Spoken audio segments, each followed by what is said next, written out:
ఓం స్మృతి ప్రత్యక్షమైతిహ్యం అనుమానశ్చతుష్టయం ఏతైరాదిత్యమండలం సర్వైరేవ విధాస్యతే.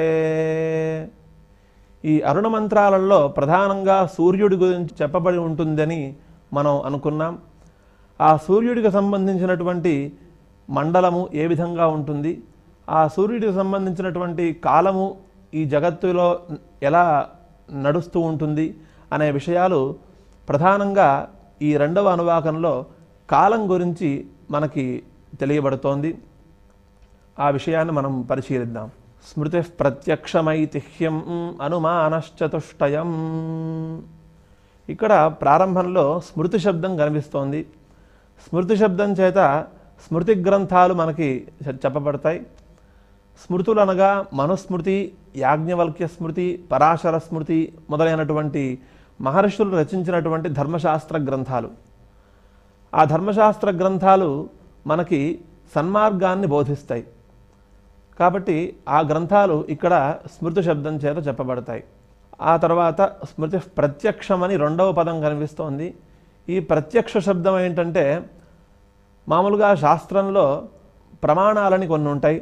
ప్రత్యక్ష ప్రమాణము, అనుమాన ప్రమాణము, ఉపమానము, శాబ్దము, ఇలా అనేక ప్రమాణాలు కనిపిస్తూ ఉంటాయి. వాటిల్లో ప్రత్యక్ష ప్రమాణం ఏంటంటే, మన ఇంద్రియములతో మనం ఎదురుకుండా ఉన్నటువంటి వస్తువుని మనం తెలుసుకోవటం. ఉదాహరణగా మన కళ్ళు ఉన్నాయి, చక్షురింద్రియం ఉంది. ఈ చక్షురింద్రియం వల్ల ఎదురుకుండా ఉన్నటువంటి వస్తువుని మనం చూసి ఆ వస్తువు యొక్క పరిజ్ఞానం మనకి లభిస్తుంది. అది ప్రత్యక్ష జ్ఞానం అని చెప్తారు.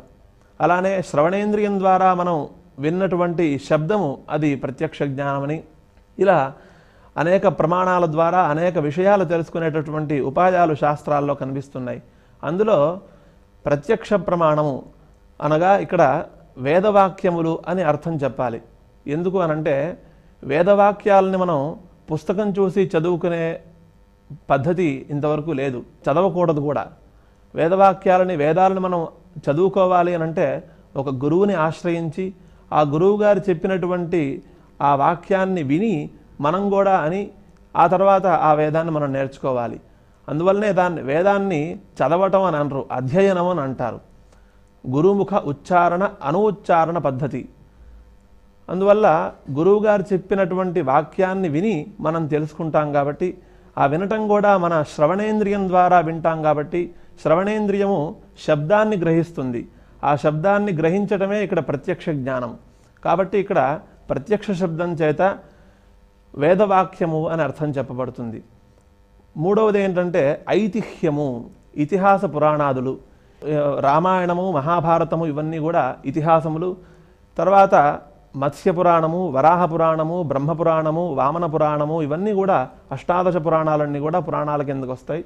ఈ ఐతిహ్య శబ్దం చేత ఇతిహాసము, పురాణములు ఈ రెండు కూడా చెప్పబడతాయి. ఈ అనుమాన ప్రమాణము, మనం ఇందాక చెప్పుకున్నట్లుగా ఒక విషయాన్ని మనం తెలుసుకోవడానికి శాస్త్రకర్తలు కొన్ని ప్రమాణాలను ఏర్పరిచి ఉన్నారని మనం చెప్పుకున్నాం. అందులో అనుమాన ప్రమాణం కూడా ఒకటి. అంటే ఊహించి ఆ విషయాన్ని మనం తెలుసుకోవటం. దూరంగా ఉన్నటువంటి పర్వతం మీద పొగ బాగా వస్తుందనుకోండి, ఆ దృశ్యాన్ని చూసి అక్కడ నిప్పు ఉండి ఉంటుంది, నిప్పు ఉండటం వల్లే అక్కడి నుంచి పొగ వస్తోంది అనేటటువంటి ఊహ చేసి ఆ ఊహ ద్వారా అక్కడ నిప్పు ఉన్నది అని మనం తెలుసుకుంటాం కదా, దాన్నే అనుమాన ప్రమాణము అని అంటారు. ఇక్కడ అనుమాన శబ్దం చేత శిష్టాచారము అని అర్థం చెప్పాలి.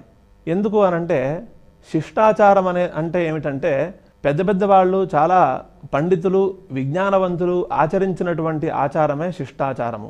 వాళ్ళకి ఎలా తెలిసింది ఈ ఆచారం ఇట్లా ఆచరించాలి అని అంటే, వాళ్ళు స్మృతి గ్రంథాలని, వేదవాక్యాలని పరిశీలించి వేదంలో చెప్పినటువంటి విషయాలని వాళ్ళు ఆచరణలో పెట్టారు. కాబట్టి వాళ్ళ యొక్క ఆచరణ మనకి ఆచారయోగ్యమైనది, అదే శిష్టాచారము అని అన్నారు.